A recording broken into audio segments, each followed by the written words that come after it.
সোমবার পূর্ব বর্ধমান জেলার মেমারি থানার অন্তর্গত দলুইবাজার ২ নম্বর জিপির কুমড়োপাড়া গ্রামে ঘটল ভয়াবহ দুর্ঘটনা। আজ আনুমানিক সকাল 10টা নাগাদ তরুণ সিংহ পিতা ফণী সিং আনুমানিক বয়স 30 বছর, ফণী সিং পিতা মধুসূদন সিং আনুমানিক বয়স 62 বছর তড়িতাদাহ হয়। দুজনেই পিতা পুত্র বলে জানা গেছে বাড়ির পাশে একটি কলা গাছ পড়েছিল।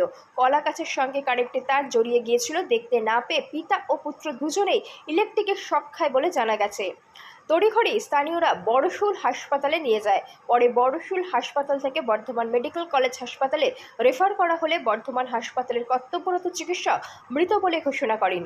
দুজনের মৃত্যুতে শোকের ছায়া এলাকায়। ঘটনার খবর পেয়ে বর্ধমান হাসপাতালে পৌঁছান মেমারি বিধায়ক মধুসূদন ভট্টাচার্য। পরিবারের পাশে থাকার বার্তা দেন তিনি। পরিবারের সদস্য ও মেমারি বিধায়ক মধুসূদন ভট্টাচার্য কী বললেন তা আমরা শুনব। প্রতিনিধি মৃত্যুঞ্জয় যশের রিপোর্ট, সুন্দর বাংলা নিউজ। কি হয়েছিল? আমরা ঘুমোচ্ছিলাম, দিয়ে বাবা আবার ঝড় হচ্ছে বলে বাবা ওই দিকে গেছিল, গাছ কাটতে গেছিল, তারের ওপর গাছ পড়েছিল বলে।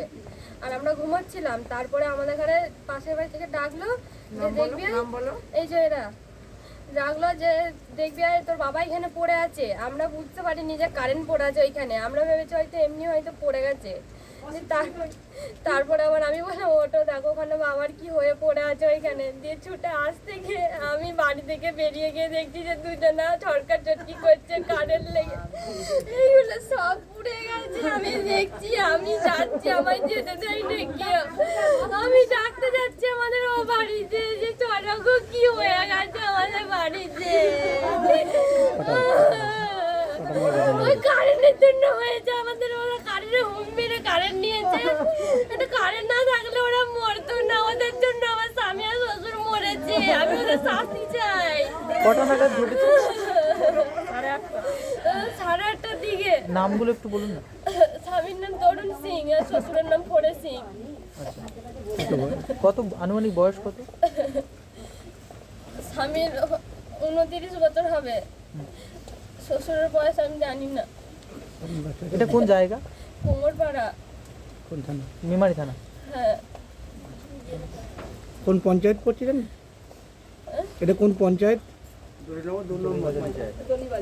দলুইবাজার। আপনার কি নাম? মুনমুন সিং। যে দুজন মারা গেছে তাদের নাম দুটো কি কি? একটা ফণী সিং আছে, হ্যাঁ, আর তরুণ সিং আছে। এরা কি সম্পর্কে কে? সম্পর্কে বাবা ছেলে। বাবা ছেলে। বাড়ি কোথায়? বাড়ি হচ্ছে কুমোরপাড়া, মেমারি থানা। মেমারি থানা। তো কি হয়েছিল? ইলেকট্রিক শক খেয়েছে। কিভাবে? ইলেকট্রিক শক খেয়েছে বলতে কোনো কারণে 220 ভোল্টেজে তারটা ছিঁড়ে যাওয়ার ফলে কারেন্টের শকটা সে বাড়িতেই না, পাশে, বাড়ির পাশে। বাড়ির পাশে কি করছিল তখন? ওনার কোনো কারণে মাঠে ঘাটে যাচ্ছিল, ঠিক আছে। এবার কোনো কারণে তারটা দেখেনি, দেখে না ফলে সেই জন্য কারেন্টের শকটা আরও লেগেছে। তারটা কি ছিঁড়ে পড়েছিল? তারটা ছিঁড়ে পড়েছিল এই প্রাকৃতিক দুর্যোগে দুর্যোগের জন্য ছিঁড়ে পড়েছিল।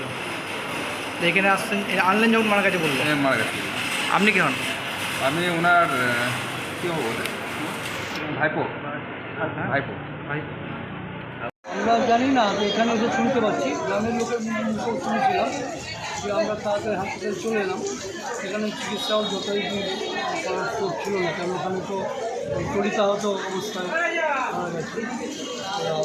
বুঝতে পারিনি বা যে কোনো কারণ হয় বা হাসপাতালে ছাড়াতে গেছে, যাই হোক। আর যে প্রাকৃতিক দুর্যোগ চলেছে, আপনারা দেখেছেন যে প্রাকৃতিক দুর্যোগ কেমন চলছে। এখন এগুলো তো অ্যাক্সিডেন্টাল ডেথ, কিন্তু আপনার যে কোনো ব্যাপারই মানুষের ভিক্টিম হয়ে যেতে পারে, ভুক্তভোগী হয়ে যায়। যাই হোক, তাদেরকেও আত্মার শান্তি কামনা করছি এবং তারা তাদের সংসারের পাশে আমরা আছি। আমি সামনে মিলে প্রত্যেকে মাননীয় মুখ্যমন্ত্রী স্বয়ং সবসময় আছে পাশে। ইলেকট্রিক শক খেয়েছিল।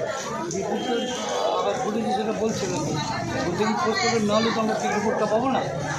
আমাদের থানা থেকে যেটুকু দেখেছেন, ওরা তো এখন চেষ্টা রেফার করেছেন ইউপি সেকশনে।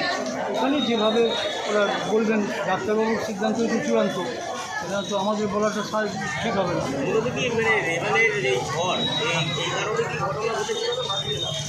হতে পারে, এর থেকে হতে পারে, কারণ ওরা তো বাইরে বেরিয়ে পড়েছিল। হ্যাঁ, কলাগাছ করে তার উপর ছিল।